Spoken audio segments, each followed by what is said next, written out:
ভাবুন তো যদি আপনার জীবনের সবচেয়ে প্রিয় মানুষ হঠাৎ করে অদৃশ্য হয়ে যায়, চারপাশে সবাই আপনাকে বোঝাতে চায় যে সে আদৌ কখনো ছিলই না, কিন্তু আপনার মনে হয় না, সে সত্যিই আছে, আর কেউ ইচ্ছে করেই তাকে আপনার স্মৃতি থেকে মুছে ফেলতে চাইছে। ঠিক এমনই ভয়ঙ্কর মানসিক লড়াই আর রক্তক্ষয়ী প্রতিশোধের গল্পই হল রনি আর আলিসার কাহিনী, যেখানে ভালোবাসার বিরুদ্ধে ষড়যন্ত্র আর হিরোকে লড়াই করতে হবে শুধু গ্যাংস্টারদের সাথেই নয়, নিজের ভাগ্যের সাথেও। বলছিলাম সম্প্রতি রিলিজ পাওয়া বাঘি 4 মুভির কাহিনী। তাই গল্প শুরু করার আগে আপনাদের কাছে একটি রিকোয়েস্ট, প্লিজ ভিডিওটি লাইক এবং শেয়ার করে দিন এবং আমাদের চ্যানেলটি সাবস্ক্রাইব করে আমাদের পাশেই থাকুন। তো চলুন ডুবতেই আজকের রহস্যের অন্তরালে।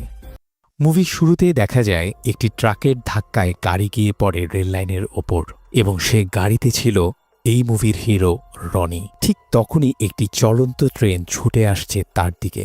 দৃশ্য এখানেই বদলায়, রনিকে হাসপাতালে নিয়ে যাওয়া হয়। ডাক্তার জানায় রনি বেঁচে আছে, কিন্তু ব্রেন ডেড অবস্থায় কোমায় চলে গেছে। 6 মাস পরে সে জ্ঞান ফিরে পায়, কিন্তু তার মনে শুধু একটি নাম ছাড়া আর কিছুই থাকে না, আর সেই নাম হল অ্যালিসা, যাকে রনি ভালোবাসত। রনির একটি ভাই আছে, নাম জিতু। জিতু রনির খুব যত্ন নেয় আর তাকে বোঝায় যে এই পৃথিবীতে অ্যালিসা নামে কোনো মেয়ে নেই। আসল ঘটনা হলো, সেই দুর্ঘটনার পর রনির মাথায় গুরুতর আঘাত লাগে, ফলে সে অনেক কিছু ভুলে গেছে, আর অ্যালিসা আসলে তার কল্পনা ছাড়া কিছুই নয়। জিতু অনেকবার বোঝানোর চেষ্টা করলেও রনি কিছুতেই তা মানতে চায় না। একদিন রনি বাড়ি ফিরে দেখে তার বাসার সামনে কিছু মানুষ একজনের শেষকৃত্য করতে যাচ্ছে। হঠাৎ রনি সেখানে গিয়ে ঝগড়া বাঁধায়। শুধু তাই নয়, মৃত মানুষটিকে নিয়েও সে উল্টাপাল্টা কথা বলে, যা মৃত লোকটির পরিবার একদমই সহ্য করতে পারে না। ফলে তারা কয়েকজনকে পাঠায় রনিকে মারধর করার জন্য, কিন্তু উল্টো রনি তাদের সবাইকে নির্মমভাবে পেটায়। এতে জিতু রনিকে ডাক্তারখানায় নিয়ে যায়। ডাক্তারকে সে জানায় যে রনি সাম্প্রতিক সময়ে অদ্ভুত আচরণ করছে।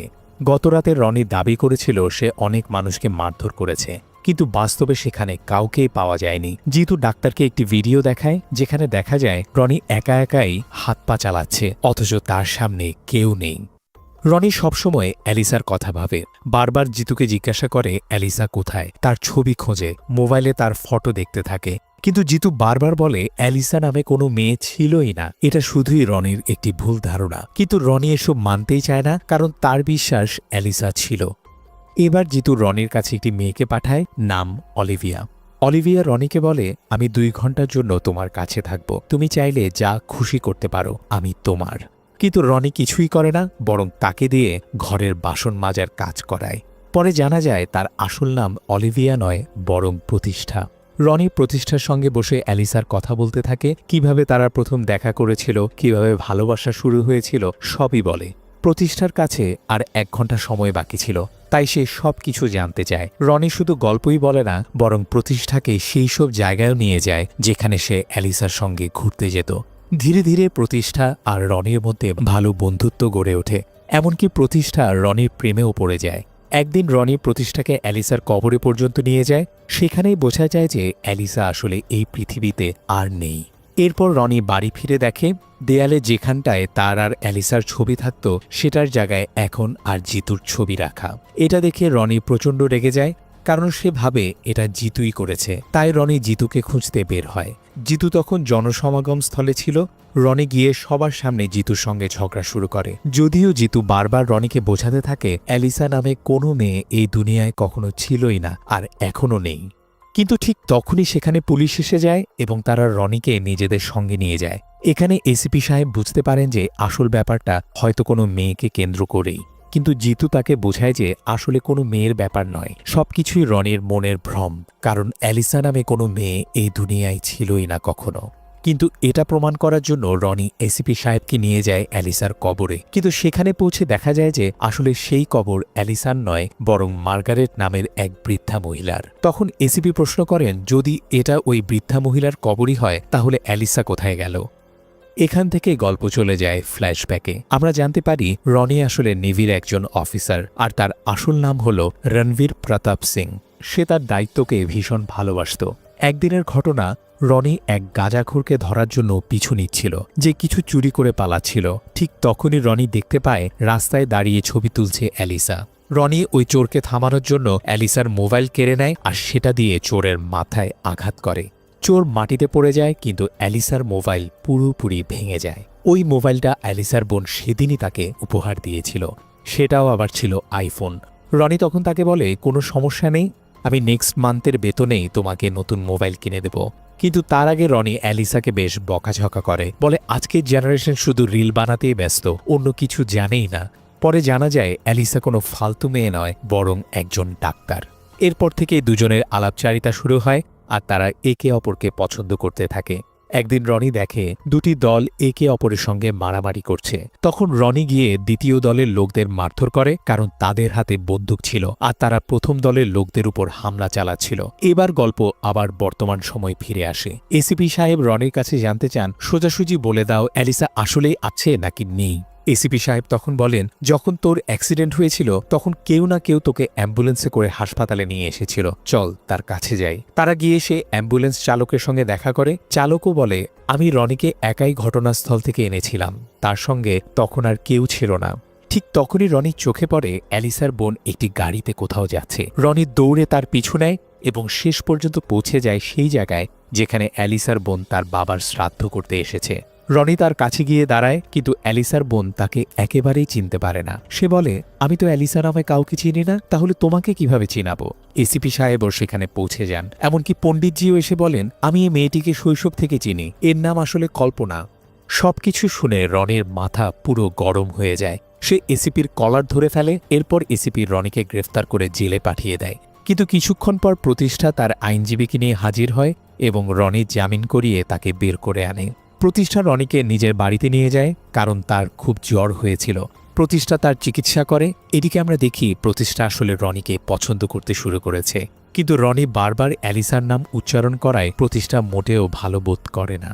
ঠিক তখনই রনির মনে পড়ে অ্যালিসার বাড়িতে একটি বড় ছবির পেছনে সে একটি কাগজ লুকিয়েছিল। সেই কারণে সে ছুটে যায় অ্যালিসার বাড়িতে, যা এখন পুরোপুরি ভাঙাচোরা হয়ে গেছে। হঠাৎ কিছু লোক সেখানে এসে রনির উপর হামলা করে। প্রথমে রনির মনে হয় এগুলো হয়তো তার হ্যালুসিনেশন, কিন্তু যখন তার শরীর থেকে রক্ত বের হয় তখন সে বুঝতে পারে ঘটনাটা আসলেই সত্যি।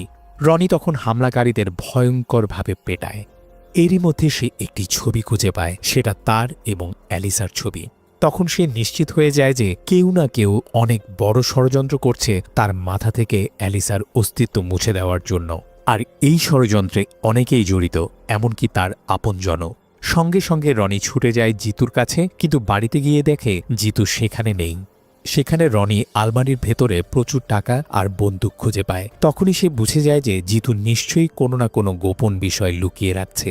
তাই রনি তার লোকেশন ট্র্যাক করে এবং দ্রুত সেখানে পৌঁছে যায় যেখানে জিতু ছিল। কিন্তু রনি পৌঁছাতে দেরি করে ফেলে, কারণ ইতিমধ্যেই তারা জিতুকে খুন করে দিয়েছে। জিতুর মৃত্যুর পর রনি ক্ষিপ্ত হয়ে সেই লোকগুলোকে নির্মমভাবে মেরে ফেলে। আর এখানেই প্রথমবার আমরা দেখতে পাই পোলো নামের এক ব্যক্তিকে, যে অনেকদিন ধরেই রনির পিছু নিচ্ছিল। এই ব্যাপারটা রনি ভালোভাবেই জানত। মৃত্যুর আগে জিতু রনিকে বলে যায়, ওদের সঙ্গে লড়াইয়ে যাস না, এখান থেকে চলে যা, কারণ ওরা খুবই ভয়ঙ্কর লোক। ওরা আমাকে হুঁশিয়ারি দিয়েছিল যে যদি আমি তোকে অ্যালিসা সম্পর্কে কিছু বলি তবে ওরা শুধু আমাকে নয় তোকেও মেরে ফেলবে, তাই আমি এই সত্যটা লুকিয়েছিলাম। এসব শুনে রনির মনে পরিষ্কার হয়ে যায় এটা কোনো হ্যালুসিনেশন নয়, বরং একটা বড় ষড়যন্ত্র। বহু লোক মিলে এই ষড়যন্ত্র চালাচ্ছে। তাই রনি সিদ্ধান্ত নেয় ওদের পেছনে কারা আছে সে যেভাবেই হোক বের করবে। রনি তখন অ্যালিসার বোনের কাছে যায়, কারণ সেও অনেক কিছু লুকিয়ে রেখেছে। অ্যালিসার বোন স্বীকার করে যে ওরা আমাকে কিছু বলার অনুমতি দেয়নি। যদি আমি তোমাকে সব জানিয়ে দিতাম তবে ওরা আমার আশ্রমের সব বাচ্চাকে মেরে ফেলত। ঠিক তখনই তাদের উপর ভয়াবহ আক্রমণ হয়। আসলে আক্রমণের লক্ষ্য ছিল অ্যালিসার বোনকে খুন করা, কিন্তু রনি তাকে বাঁচিয়ে ফেলে। এখানে পোলো এসে উপস্থিত হয় এবং রনির সঙ্গে লড়াই শুরু করে, কিন্তু রনি তাকে হারাতে পারে না। তবে এই লড়াইয়ের সময় পোলো তার মোবাইল ফেলে যায়। রনি সেটি চেক করলে দেখে রিসেন্ট কল লিস্টে অলিভিয়ার নাম্বার আছে। এরপর অ্যালিসার বোন সবকিছু খুলে বলে দেয়, ওরা আমাকে অনেকদিন ধরে ব্ল্যাকমেল করছে। আমার একটা অনাথ আশ্রম আছে, আমি বাচ্চাদের যত্ন নিই সেখানে। যদি আমি তোমাকে সঙ্গে নিয়ে অ্যালিসাকে রাখতাম তবে ওরা শুধু অ্যালিসাকে নয়, আমাকে আর আমার সব বাচ্চাদেরকে খুন করত। তাই আমাকে মিথ্যা দেখাতে হয়েছিল যে অ্যালিসা আসলেই এই পৃথিবীতে নেই। এরপর রনি অলিভিয়ার কাছে যায় এবং জিজ্ঞাসা করে, তোমার আসল নাম কোনটা, অলিভিয়া না প্রতিষ্ঠা? আর এখন আমার সামনে যে দাঁড়িয়ে আছে সে আসলে কে? অলিভিয়া স্বীকার করে, হ্যাঁ, আমি ওদের জন্য কাজ করছিলাম, কিন্তু আমি আসলে তোমাকে ভালোবাসি। ঠিক তখনই হঠাৎ রনির উপর আবারও অ্যাটেক হয়। অলিভিয়া তাকে বাঁচাতে ঝাঁপিয়ে পড়ে। কয়েক মুহূর্তের মধ্যেই অনেকগুলো লোক এসে রনি আর অলিভিয়ার সঙ্গে লড়াই শুরু করে। রনি তখন অবাক হয়ে দেখে অলিভিয়া কতটা ভয়ঙ্করভাবে লড়াই করছে। সে নির্মমভাবে একের পর এক লোককে মেরে ফেলছে, কিন্তু হঠাৎ এক শত্রু রনির দিকে গুলি ছুড়ে দেয়, আর সেই মুহূর্তে অলিভিয়া সামনে এসে দাঁড়ায়। গুলি খেয়ে অলিভিয়া প্রাণ হারায়। মরার আগে অলিভিয়া রনিকে বলে অ্যালিসা বেঁচে আছে। এটা শুনে রনি পুরোপুরি হতভম্ব হয়ে যায়। এরপরই আমাদের সামনে আসে এক ভয়ঙ্কর গ্যাংস্টার চাকু। সে একেবারে দানব, হিংস্র জানোয়ার। ঈশ্বরকেও সে বিশ্বাস করে না, আর অ্যালিসা বর্তমানে চাকুর বন্দি দশায় আছে। তাহলে চাকু কেন অ্যালিসাকে অপহরণ করে রেখেছে সেটা বোঝার জন্যই গল্প আবার ফ্ল্যাশব্যাকে যায়। চাকুর এক প্রেমিকা ছিল, নাম অবন্তিকা। দেখতে হুবহু অ্যালিসার মতো। চাকু আর অবন্তিকা যেন একে অপরের জন্যই জন্মেছে। দুজনেই ভয়ঙ্কর গ্যাংস্টার, দুজনেই কারো পরোয়া করে না। কেউ যদি অবন্তিকার গায়ে হাত দেয় তবে সে বিন্দুমাত্র দেরি না করে সেই হাতটাই কেটে দিত। অবন্তিকা বিশ্বাস করত তার উপর শুধু চাকুরই অধিকার আছে। অবন্তিকা চাকুকে বিয়ে করতে চাইত, কিন্তু চাকু বলতো আমি অনেক বয়স্ক হয়ে গেছি আর তুমি এখনও তরুণী। কিন্তু অবন্তিকার যুক্তি ছিল ভালোবাসায় বয়স দেখা হয় না। তাই দুজন সিদ্ধান্ত নেয় তারা বিয়ে করবে। যেদিন তাদের বিয়ে হচ্ছিল সেদিনই তাদের উপর এক ভয়ঙ্কর হামলা হয়। চারদিক থেকে গুলি চালানো শুরু হয়। প্রচণ্ড লড়াইয়ের মধ্যে অবন্তিকা মারা যায়। এটা দেখে চাকু ক্ষিপ্ত হয়ে ওঠে। সে সরাসরি গডের কাছে গিয়ে বলে আমি এক শয়তান। শয়তানের লাভ স্টোরিতে ঈশ্বরের কোনো জায়গা নেই। যদি তুমি আমার অবন্তিকাকে ফিরিয়ে না দাও তবে আমি পুরো দুনিয়াকে পুড়িয়ে ছাই করে দেব। হয় তুমি আমার অবন্তিকাকে ফিরিয়ে দাও, নয়তো দুনিয়াকে ধ্বংস হতে দেখো। চাকু যখন চার্চ থেকে বেরিয়ে আসে তখনই সে রনি আর অ্যালিসাকে দেখে, আর অ্যালিসাকে দেখে তার মনে হয় সে একেবারে অবন্তিকার মতোই। তখনই চাকু বুঝে যায় এটা আসলে ঈশ্বরের ইশারা, আর ঈশ্বরই আবার অবন্তিকাকে তার জীবনে ফিরিয়ে দিয়েছে অ্যালিসার রূপে। এরপর থেকেই চাকো রনি আর অ্যালিসার পিছু নিতে শুরু করে। তারা যেখানে যেত চাকো তাদের পিছনে থাকত। চাকো এবার এক বড় ষড়যন্ত্র করে। সে অ্যালিসার বোনকে ভয় দেখায়, যদি তুমি রনি আর অ্যালিসাকে আলাদা না করো তবে তোমার সব বাচ্চাদের নিয়ে এই ঘরটা পুড়িয়ে ছাই করে দেব। এরই অংশ হিসেবে একদিন গাড়ির অ্যাক্সিডেন্ট হয়, আর সেই গাড়িতেই ছিল রনি আর অ্যালিসা। গাড়িটা গিয়ে পড়ে রেল লাইনের উপর। রনিকে নিরাপদে হাসপাতালে নিয়ে যাওয়া হয়, কিন্তু রনি ভাবে অ্যালিসা হয়তো ওই অ্যাক্সিডেন্টে মারা গেছে। আসলে তা হয়নি। চাকুর লোকেরা অ্যালিসাকে বাঁচিয়ে নিয়ে যায়। কিছুদিন হাসপাতালে রাখার পর চাকু নিজেই তাকে নিয়ে যায় নিজের কাছে। এখন চাকো অ্যালিসাকে বিয়ে করতে চায়, কিন্তু অ্যালিসা বলে আমি শুধু রনিকে ভালোবাসি, সেও আমাকে ভালোবাসে, কখনোই সে আমাকে ভুলবে না। তখন চাকো তাকে বলে যদি 2 মাস রনি তোমার সঙ্গে দেখা না করে তবে সে তোমাকে ভুলে যাবে, তখন তুমি আমাকে বিয়ে করবে। এই কথা শুনে অ্যালিসা বলে না, আমি তোমাকে 1 বছর সময় দিচ্ছি। যদি এই 1 বছরে রনি আমাকে ভুলে যায় তবেই আমি তোমাকে বিয়ে করব। এখন 365 দিন প্রায় পূর্ণ হতে চলেছে, মাত্র 2 দিন বাকি। চাকো এমন ব্যবস্থা করেছিল যেন রনির মনে হয় অ্যালিসা এই দুনিয়াতেই আর নেই। কিন্তু এখন রনি সব সত্যটা জেনে গেছে, এমনকি জেনে গেছে অ্যালিসা এখনো বেঁচে আছে। রনি সোজা পুলিশ স্টেশনে গিয়ে এসিপির সঙ্গে দেখা করে সব ঘটনা খুলে বলে। এর মধ্যেই পুলিশ স্টেশনে জোরদার বিস্ফোরণ শুরু হয়। সঙ্গে সঙ্গেই পোলো তার পুরো টিম নিয়ে হাজির হয় আর রনিকে অপহরণ করে নিয়ে যায়। অন্যদিকে চাকো অ্যালিসাকে বলে রনি তোকে পুরোপুরি ভুলে গেছে, এখন সে অন্য এক মেয়েকে ভালোবাসে। চাকো রনির সঙ্গে প্রতিষ্ঠার ছবি দেখিয়ে বলে এই মেয়েই এখন রনির প্রিয়। অ্যালিসা অবাক হয়ে বলে আমি একবার রনির সঙ্গে দেখা করতে চাই। অল্প সময় পর পোলো রনিকে চাকোর কাছে নিয়ে আসে। অ্যালিসা তখন রনিকে জিজ্ঞাসা করে ছবিতে যা দেখেছি সেটা কি সত্যি? রনি মাথা নাড়িয়ে বলে হ্যাঁ, যা দেখেছ সব সত্যি। এটা শুনে অ্যালিসা ভেঙে পড়ে।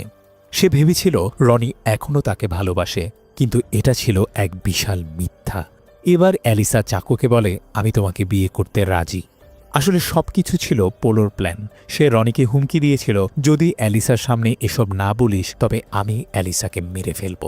রনি নিরুপায় হয়ে সব মেনে নেয়, কিন্তু এরপর পোলো তার লোকদের আদেশ দেয় এই ছেলেটাকে ভয়ঙ্করভাবে টর্চার করো, তারপর মেরে ফেলো। লোকেরা তখন রনিকে ভয়ানক নির্যাতন করে, কিন্তু রনি আগেই বলে দেয় তোমাদের টর্চার আমার জন্য শুধু ওয়ার্ম আপ। এরপর রনি একাই সবাইকে নির্মমভাবে পেটায় আর পোলোকেও মেরে ফেলে। তারপর রনি ছুটে যায় সেই জায়গায় যেখানে চাকো আর অ্যালিসার বিয়ে হয়েছিল। চারপাশে অসংখ্য লোক, দেখে মনে হচ্ছিল রনি একা তাদের সামলাতে পারবে না, কিন্তু তা হয়নি। রনি ছিল সত্যিকারের এক ওয়ান ম্যান আর্মি। রনি একের পর এক সবাইকে খুব খারাপভাবে পেটাতে শুরু করে, আর এখন চাকর মনে হতে লাগলো হয়তো অ্যালিসা অবন্তিকার রূপে তার সঙ্গেই থাকবে। এই ভেবে সে প্রাণপণ লড়াই চালিয়ে যাচ্ছিল, কিন্তু আসল ঘটনা ভিন্ন ছিল। যখন অ্যালিসার সঙ্গে রনির দেখা হয় আর রনি বলে দেয় ছবিতে যা দেখেছ সব সত্যি, আসলে তখন রনি তার হাত দিয়ে একটি হার্টের ইশারা করছিল। এর মানে অ্যালিসা বুঝে যায় রনি মিথ্যা বলছে, আসলে সে এখনও অ্যালিসাকেই ভালোবাসে। এরপর আসে চূড়ান্ত লড়াই, রনি বনাম চাকো। চাকো ছিল ভীষণ ভয়ঙ্কর আর অনেক জায়গায় রনির থেকে শক্তিশালীও মনে হচ্ছিল, কিন্তু রনি তো ছিল হিরো। শেষমেশ রনি চাকোকে নির্মমভাবে হত্যা করে। অবশেষে রনি আর অ্যালিসা এক হয়ে যায়। যতই মানুষ তাদের আলাদা করার চেষ্টা করুক, নিয়তি তাদের মিলিয়ে দিয়েছে। আর রনির বিশ্বাস সত্যি হয়েছিল, সে একদিন অ্যালিসার সঙ্গে মিলিত হবেই। তো বন্ধুরা, এই ছিল বাকি 4 মুভির এক্সপ্লেনেশন। আশা করি আপনাদের গল্পটি ভালো লেগেছে। যদি আমার ভিডিও এক্সপ্লেনেশন আপনাদের ভালো লেগে থাকে তাহলে প্লিজ ভিডিওটি লাইক এবং শেয়ার করে দিন এবং আমাদের চ্যানেলটি সাবস্ক্রাইব করে আমাদের পাশেই থাকুন, কারণ আমরাই একমাত্র এই ধরনের ইন্টারেস্টিং ভিডিও নিয়ে আসি। ধন্যবাদ।